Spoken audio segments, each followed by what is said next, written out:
Wow, kaip išsilaikė egzaminus? O kas klausė? Mama. Buvo sunkus egzaminai. O jai draugas? Ai.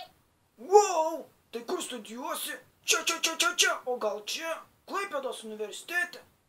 Kodėl? Todėl, kad čia yra dar vienas miestas.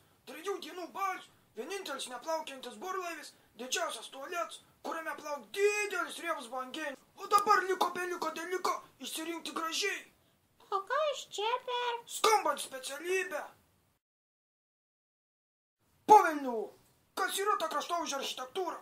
Sakai kraštovaizdžio architektūra? Gamoji mokslo ir meno disciplina formuojant žmogaus erdvinę aplinką, statinių ir jų kompleksų dermę su gamtiniu kraštovaizdžiu pagrindu ir atskiriu jo elementų. O jei žmoniškai, laistysi, ravėsi, geniesi, kasi, šienausi. Žvikelis.